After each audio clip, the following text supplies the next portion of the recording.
second scratch of 2014.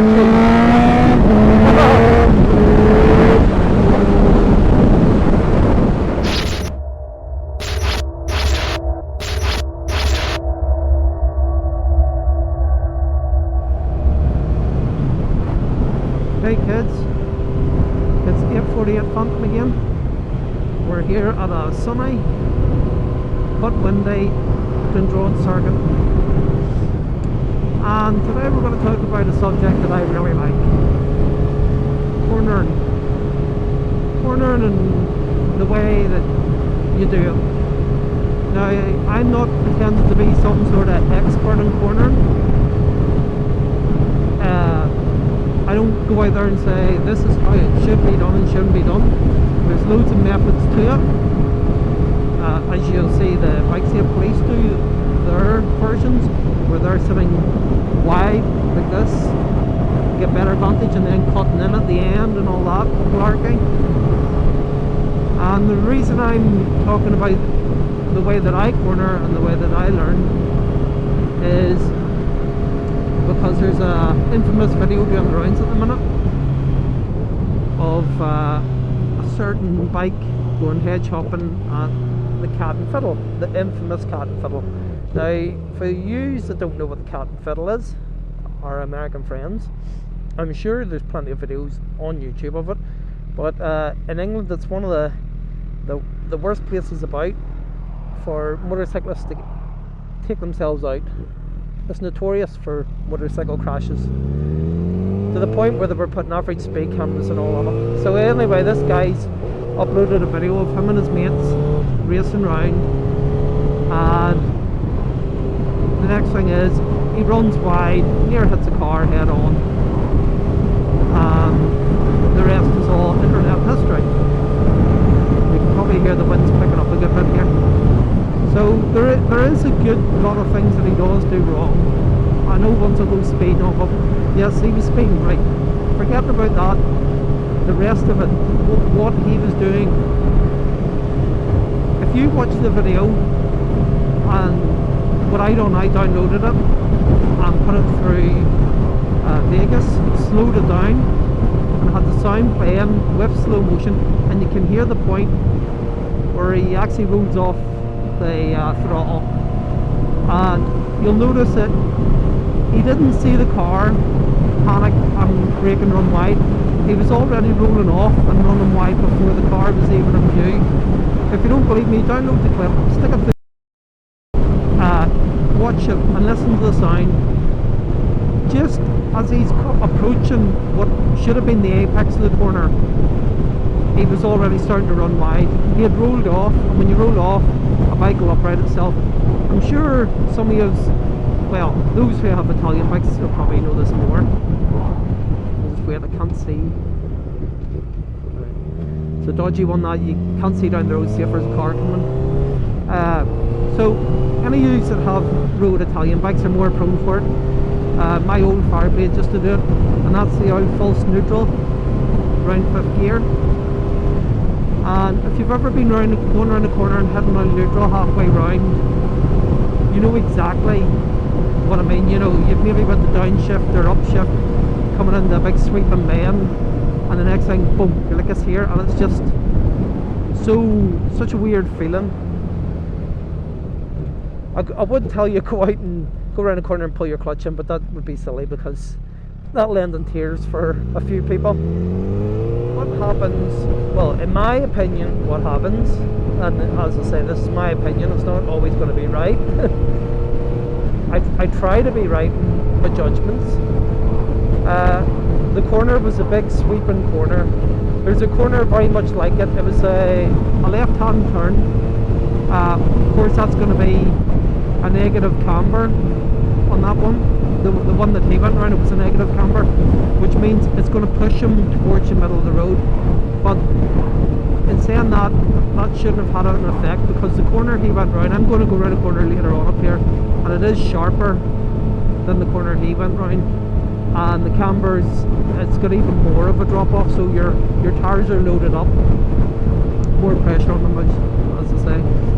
But what he done, in my opinion, he apexed too soon. Now I know ones are saying if you go round the corner wide the whole way you have a nice view and all, yeah.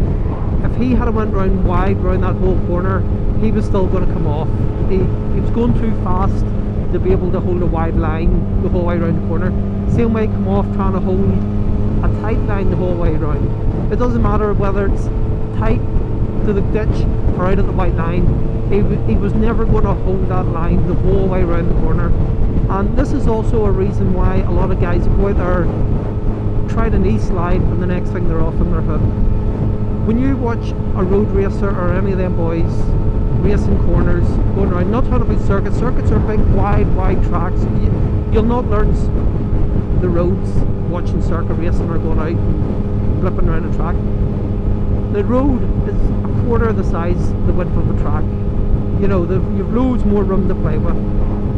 But when he went around that corner, he was holding a tight line, and he by apexing too soon, he was then forced out wide. Now, he could have still saved it if he had kept the power on, or even added a bit more power. Although the voice in your head saying slow down, actually speeding up would have been better. And counter steering. The counter steering is I'm coming up this corner, I'm going to go right, so I'm going to push the right hand bar forward, and the bike drops. Everybody does it. From the day on or you learn to ride a bicycle without stabilizers, you do it. Now, let me see if I can get around this van. This corner coming up here, turn of gruff. A very sharp, off-camber road.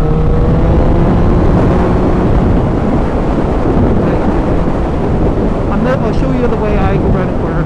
So, wide entrance. Watch from the vanishing point. Apex. Wide out. And then this one tightens up halfway. It's a late apex, so it'll hold wider longer. And then start turning it down. Apex. And roll out. That's a very, although the camera will not show that corner is a very steep off camber. You actually feel like the front tire is just about to wash out from under you.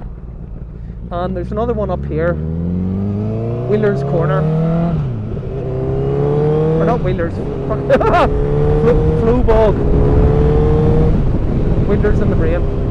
Right, Flow Bog is another one because it sort of goes over a bit of a jump. It's a really freaky one to go around. Now this one catches, I've seen racers coming off here. It's just one of them corners, so easy to crash on. This is here, you've got a left hand bend going over a rise, drop, and then it slightly tightens in after the bend. And what happens is people come over that really fast and the front end just washes out. I'm gonna hold it. But your man, now if he had kept out wider, he would have made that corner if he had been wide, apex, hit. Now, this here corner's, well, I'm not doing it now because I see there's wet all over it. But basically, this one would be, I would start turning in now. There's my apex point, and then roll out wide. Now, if I tried to hold that on a narrow line the whole way around, if I went around, done that again, held a narrow line, you would have seen me, it'll throw me out further towards the white line, even at slow speeds. That corner there, I've seen boys coming around that corner 50 miles an hour and they ended up on the wrong side of the road. I went around that corner there now at 60 miles an hour and it was like it was cruising around it. And that's what apexing is. It's getting the straightest line, unload the tires. Now, I say unload the tires, it's taking the pressure off. It's the same as moving your weight in the bike. If I'm going around the right hand corner, I'll lean to the right. Left hand corner, I'll lean to the left. This doesn't make the bike lean down any further. For those that think it does, go learn about fucking how to ride a motorbike again, because that's not doing this. You could do this all day long, hanging off the side. It's not going to affect the bike. Same as weighting the pegs. That's another myth. California Superbikes still have a bike called the No BS bike, or as someone's call it, the No Bullshit bike. Now, they built this, it has rigid bars higher than the normal bars, and what they get people to do, there's dual throttle.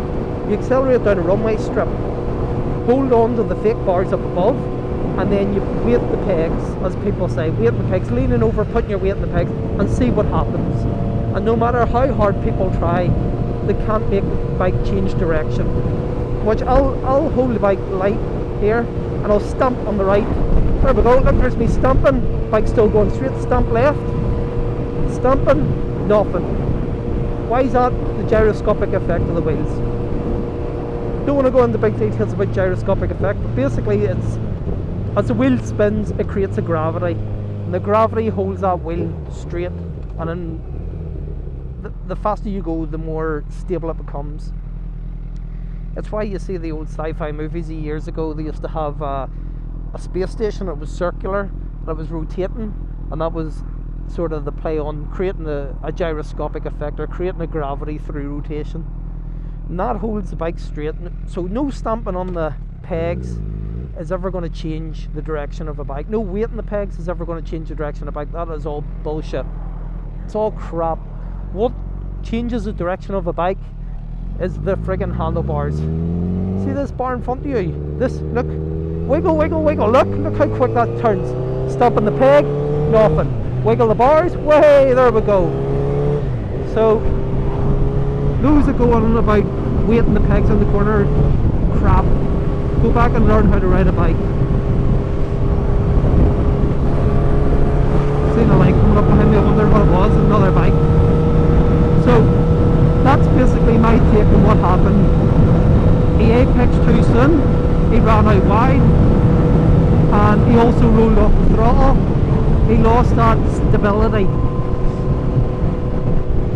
And I've been pillion on the back of boys on very fast bikes, very, very fast riders when my bike's been off-road. I hate doing pillion because I'm a bit of a control freak.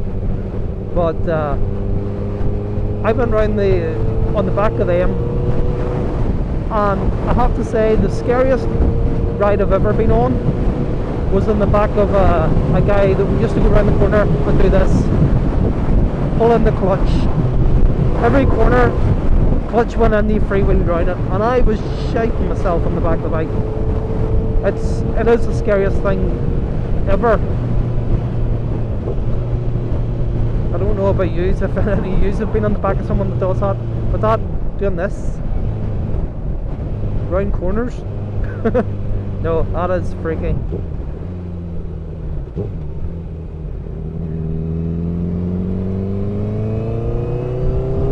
So there you go, there's a 101 in the high corner bike. If it's helped you, it's helped you. If not, sure. That's not here to help. I'm just explaining what I do. I'm gonna go for another wee lap.